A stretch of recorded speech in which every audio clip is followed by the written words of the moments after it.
जवानों की बड़ी रैली है और राजस्थान भर में बड़ा उत्साह नौजवानों के अंदर। इस 50 डिग्री तापमान पर भी वो राजस्थान की राजधानी के अंदर पहुंच के और ज्यादा गर्मी, यहाँ का राजस्थान का नौजवान गर्मी देगा, यहाँ पे सरकार की चूल्हे हिला देगा। इस बार नौजवान यहाँ ऐसा करके जाएगा कि दोबारा से पेपर लीक की घटना ही नहीं हो, सरकार का पालन करे। और पेपर लीक के जो भी माफिया, प्रधानमंत्री कल आए थे, कल बोलवा बोल डाला था, मोदी जी जब आए थे सभा के चुनाव में कहा था कि पेपर लीक माफिया को पाताल से भी ढूंढ निकालूंगा, बड़ी सजा दूंगा।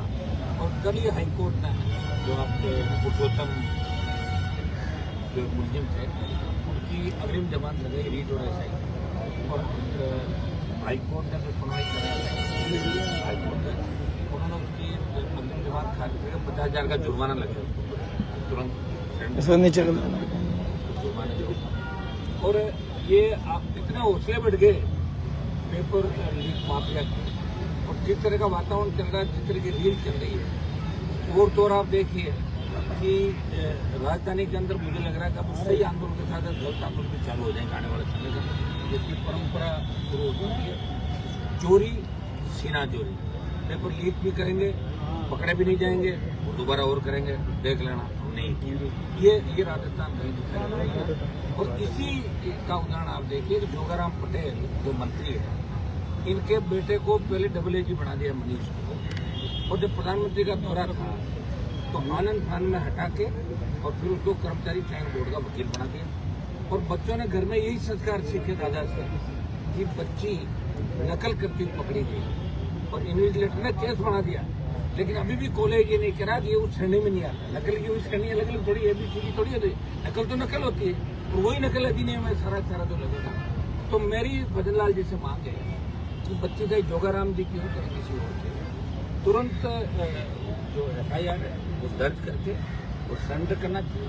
तो कानून का पता मजाक बन गया, आपका MLA सरेंडर करके आपने संस्था रद्द करके, धन्यवाद आप लोगों को कि दे रहा है दुरुस्त है, विपक्षी मांग को दे तो आपने कमललाल मीणा संस्था रद्द कर दी। लेकिन कानून से बड़ा कोई नहीं है। जोगाराम जी को खुद को इसमें बयान देना चाहिए, और अगर उनकी पोती नहीं है तो बता दे तो मेरी पोती नहीं थी, बात तो मिलता ही कहना होता है लोगों को, मेरा इससे कोई मतलब नहीं। और अगर उनकी पोती है तो कहना चाहिए कि बच्ची से गलती हो गई, बच्चे गलत कर गए, मुझे अफसोस, कम से कम खेद प्रकट करना चाहिए। मैं कह रहा हूँ कि हमारे बच्चे हमारा होता कि किसी परिवार के अंदर कोई भी घटना कर सकते हैं। घटना के बाद परिवार की जिम्मेदारी होती है, परिवार का मुखिया से बात करता। मैं मीडिया के साथ रहूँगा। कल मैंने मीडिया के बड़े बड़े ट्वीट देखे और उसके बाद धमाधम डिलीट होते हुए देखे। क्या घबराने की जरूरत नहीं है। मैंने ट्वीट किया, वो चल रहा है, ये बात चलेगी राजस्थान के अंदर, हमें पता भी लगेगा, हम इसके लिए तैयार हैं। जैसे ही बात आई तो निश्चित रूप से पब्लिक के अंदर बात है। ये कोई हमारा उनसे कोई पारिवारिक व्यक्तिगत लड़ाई नहीं है, लेकिन इस तरह के काम लगातार बेटा बच्चे इस तरह करें, खुद SI भर्ती रद्द करने की कमेटी का अगर चेयरमैन हो तो उनसे राजस्थान का जवान क्या उम्मीद करेगा? कर ही नहीं सकते। जो संस्कार ही नहीं है वो कैसे अच्छा काम कर सकते?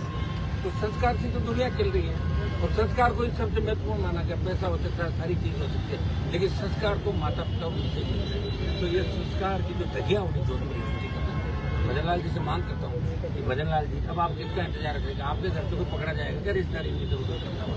तब आप जगोगे, आप अपने मंत्री जी जवाब मांगो।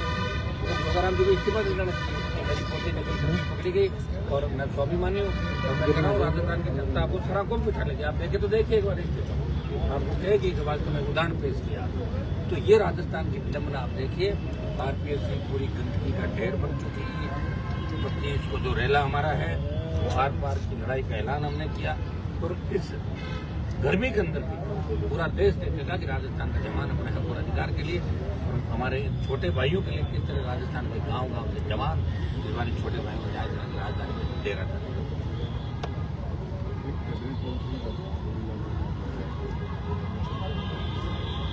क्या वो आपको ज्वाइन कर रहे हैं, क्या आपको समर्थन दे रहे हैं? देखिए किरोड़ीलाल जी का जैसे मुझे पता लगा, मैं क्या थोड़ा सा लेट हो गया था, मेरी बात हुई टेलीफोन पर, मैंने कहा आपने समाचार नहीं कराया, तो हम दोबारा वापस आ जाऊँ। मतलब शाम को चल रहा था, मेरा लगाव है, मैंने आंदोलन किया, मेरा मन किया तो मैं आ गया।